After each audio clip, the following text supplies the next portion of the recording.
Joining me is Federal Opposition Leader Peter Dutton. Peter Dutton, thank you so much for joining me. You went to Alice Springs last year. You've been challenging the Prime Minister to go and look for himself and do something. He did today fly in, but without taking any media with him, without giving details of what he's doing, without giving a press conference in time for the most TV bulletins tonight.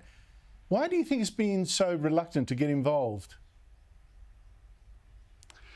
Well, Andrew, it's a great question. I went up to Alice Springs in October, and it was obvious to me then that the situation was completely out of control. Just as you walked around the streets talking to women, to mothers, to grandmothers, Indigenous elders, small business owners, there was just a common theme that ran through all of it.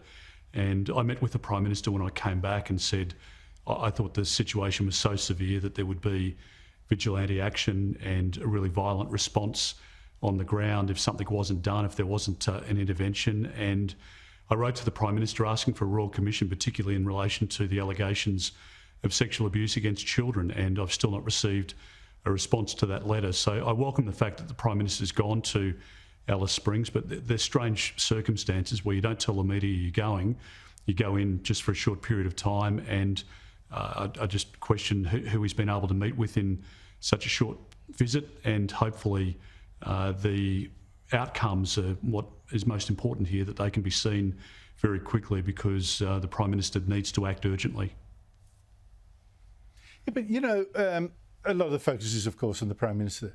But what I want to know is, where are all these Aboriginal leaders who've been saying we need Labor's, voice to Parliament? We've got to be heard. Here's their chance to be heard and actually go and do something by going to Alice Springs and showing that Aboriginal leaders do have the answer. So where is Marsha Langton? Where is Tom Calma, the people who wrote the blueprint for the voice? Where is Noel Pearson? Where are the heads of the land councils? Where is Green Senator Lydia Thorpe? Why are they waiting again for whites to fix this? And isn't that the whole problem? Well, Andrew, I just don't understand how in our country in this year any leader in Alice Springs can sit back or across the country for that matter, as you point out, can sit back and tolerate the knowledge of what's happening in Alice Springs. I mean, it kills me to think of the young children who are being sexually violated in that community or anywhere, but the prevalence is acute in Alice Springs and other parts of the Northern Territory at the moment. There are many people who are having their lives adversely impacted, both Indigenous and non-Indigenous, and we hear from the Northern Territory Minister, and it really runs, this is a theme that runs through the Prime Minister's thinking as well, is that they don't want to act because of race. I mean, it's just such an absurd proposition that they need to act because these kids need to be protected. They need to act because people are committing offences against the law, and if the rule of law isn't applied equally, then you will get disorder and dysfunction within communities, and that's not what we want to see. So I just think if you know that there are these abhorrent behaviours and activities taking place, I just don't know how, as a leader, you can sit there and be quiet. We need to stand up, be heard, make sure that the response is provided, the changes take place, and the lives of these kids and women are improved. I think for them it's easier to call for a voice and say that, non-Aboriginal Australia is guilty than it is to go out there and do the real things that are needed on the ground right now. They've got the power, they've got the position, they could do it. They don't. Now, you asked for details, you keep asking for details of this voice before you make up your mind. That strategy is being useful because it's exposed the government will not provide the details, and details are important. But my question is, what about the fundamental principle? Should we really be dividing Australians by race and say to one of those races, well, you have different political rights to everyone else. You have your own voice to Parliament because your race is so different. How can this possibly be something that you, a Liberal, could support? Well, Andrew, there's a massive debate obviously going on in relation to Australia Day at the moment, that people feel the need to trash part of our history, part of the foundation stone of our country, to build up another aspect of our history. We've got a proud Indigenous heritage, we've got a proud British heritage, and people have come from the four corners of the earth to complement that, to make us the great country that we are, the greatest country in the world. Australia Day in a moment. I just don't understand. Australia, Peter Dutton, but my question specifically is the racial division of Australians now to be put in our constitution. where one race has different political rights to the others, how can you as a Liberal possibly even think of supporting that? It's not a question of detail. This is about fundamental principle. Well, Andrew, the point I guess I was going to make was I just don't think we need to pull down one part of who we are as a culture or a people to build up the other. And I think it's equally applicable to Australia Day, to other debates, including in relation to the voice. I think it's important that we hear from a regional voice, because there is, as we've demonstrated in Alice Springs and across the Northern Territory, across Western Queensland, far northern Queensland, and parts of WA in particular, parts of South Australia and regional and remote areas there is acute disadvantage. And people do want to see an outcome, a better outcome and a better future for those people.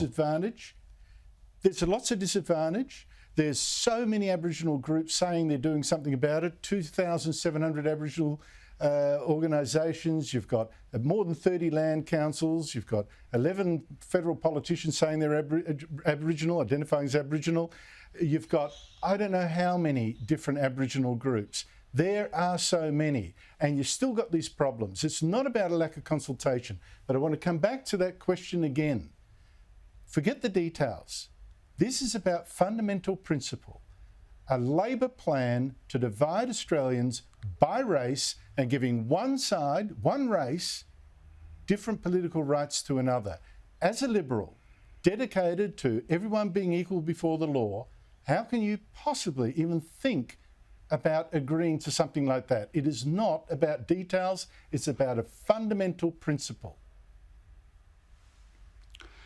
Well, Andrew, for my position, I've been very upfront and honest in relation to my approach. That is that we're going through a discussion now. We're going through trying to obtain all of the detail from the Prime Minister and from the government, and the onus is on the Prime Minister to provide that detail to millions of Australians. If there are fatal flaws, if there are insurmountable issues that we can't get over, then we'll be very clear about that.